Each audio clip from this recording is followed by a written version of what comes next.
അത്യന്തം ദാരുണമായിട്ടുള്ള സംഭവമാണ് കുവൈറ്റിൽ ഉണ്ടായത്.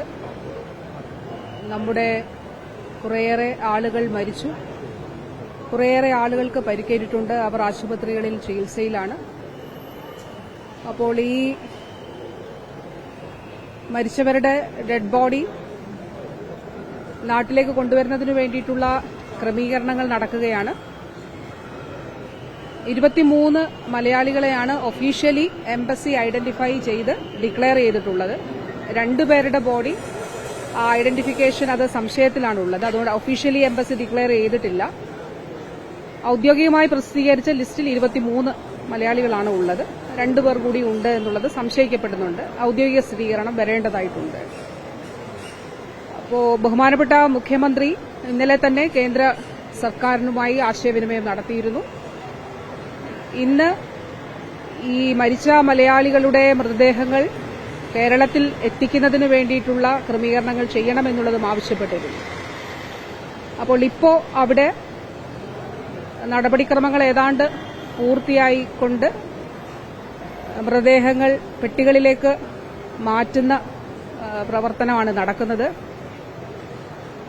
ഇന്ന് രാവിലെ മുതൽ ഇതുമായി ബന്ധപ്പെട്ടിട്ടുള്ള വിവിധങ്ങളായിട്ടുള്ള നടപടികൾ, അത് ഏറ്റവും അവസാനം ബോഡി എംബാം ചെയ്യുന്നതുമായിട്ടുള്ള കാര്യങ്ങളും അത് പൂർത്തിയാക്കി. നമ്മുടെ ആളുകൾ അവിടെ ഉണ്ട്. അപ്പോ ഇപ്പോൾ ഏറ്റവും ഒടുവിൽ അറിയുന്നത് ഏതാണ്ട് 22 പേരുടെ മൃതദേഹങ്ങൾ കൊണ്ടുവരുന്നു എന്നുള്ളതാണ്. പക്ഷെ ഒരാളുടെ കൂടി കൊണ്ടുവരാൻ കഴിയുമോ എന്നുള്ളത് നോക്കുന്നുണ്ട്. അപ്പോൾ അതുകൂടി കൊണ്ടുവരാൻ കഴിഞ്ഞാൽ ഇപ്പോൾ ഐഡന്റിഫൈ ചെയ്ത 23 പേരുടെയും മൃതദേഹങ്ങൾ ഇന്ന് തന്നെ കൊണ്ടുവരാനായിട്ട് കഴിയും. ഇപ്പോൾ കൊച്ചിയിൽ, കാരണം ഏറ്റവും അധികം ആളുകൾ മരിച്ചത് കേരളത്തിൽ നിന്നാണ്. അപ്പോൾ അതുകൊണ്ട് കൊച്ചിയിൽ ആ മൃതദേഹങ്ങൾ എത്തിക്കണമെന്നുള്ളതാണ് കേരളം ആവശ്യപ്പെട്ടിരുന്നത്. അപ്പോൾ കൊച്ചിയിലേക്ക് ആ മൃതദേഹങ്ങൾ എത്തിക്കുമെന്നുള്ളതാണ് ഇപ്പോൾ മനസ്സിലാക്കുന്നത്. അതുകൊണ്ട് തന്നെ ബഹുമാനപ്പെട്ട CM നിർദ്ദേശം കൊടുത്തതിന്റെ അടിസ്ഥാനത്തിൽ നോർക്ക ഇവിടെ ആംബുലൻസുകളും ക്രമീകരിച്ചിട്ടുണ്ട്. 25 ആംബുലൻസും ക്രമീകരിച്ചിട്ടുണ്ട്. അപ്പോൾ എത്ര ഡെഡ് ബോഡീസാണ് വരുന്നത് എന്നതനുസരിച്ച് അതിനനുസരിച്ച് അതാതിടങ്ങളിലേക്ക് ആ മൃതദേഹങ്ങൾ എത്തിക്കുന്നതിന് വേണ്ടിയിട്ടുള്ള നടപടികളാണ് സ്വീകരിച്ചിട്ടുള്ളത്. അപ്പോൾ നമ്മുടെ നാട്ടിൽ നിന്ന് വിദേശത്ത് പോയി ജോലി ചെയ്യുന്ന നമ്മുടെ സഹോദരങ്ങൾക്ക് ഉണ്ടായിട്ടുള്ള അതീവ വിഷമകരമായിട്ടുള്ള ഈ ഒരു സംഭവത്തിൽ അവരുടെ കുടുംബങ്ങൾ മിക്കവാറും നാട്ടിലായിരിക്കും.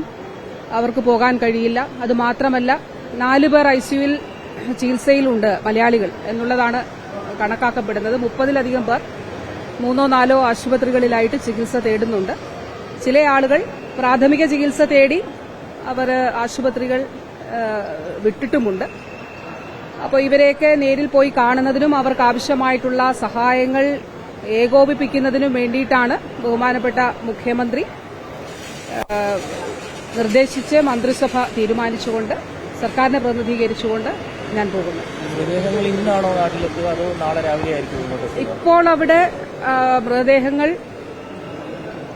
ഞാൻ പറഞ്ഞതുപോലെ പെട്ടികളിലേക്ക് മാറ്റുന്ന, ഞാൻ ഏറ്റവും അവസാനം അവരോട് സംസാരിച്ചിട്ട് വന്നതുകൊണ്ടാണ് അത് പറയുന്നത്.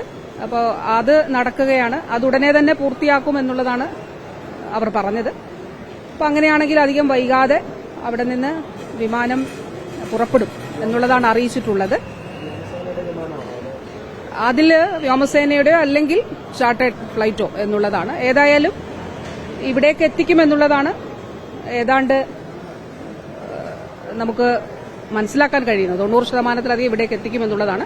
ഇവിടെയുള്ള ക്രമീകരണങ്ങളെല്ലാം തന്നെ സർക്കാർ ചെയ്തിട്ടുണ്ട്. CMന്റെ നിർദ്ദേശാനുസരണം ഇവിടെ ആംബുലൻസുകളും മറ്റു ക്രമീകരണങ്ങളും എല്ലാം തന്നെ ചെയ്തിട്ടുണ്ട്.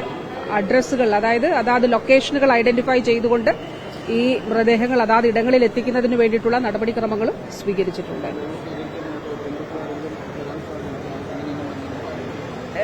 ഇപ്പോ നിലവിൽ വാസ്തവത്തിൽ നമുക്കൊരു ഇത്ര സമയത്ത് ഇവിടെ എത്തുമെന്നുള്ളത് അവർ കൃത്യമായിട്ടുള്ളൊരു അറിയിപ്പ് ലഭിച്ചിട്ടില്ല.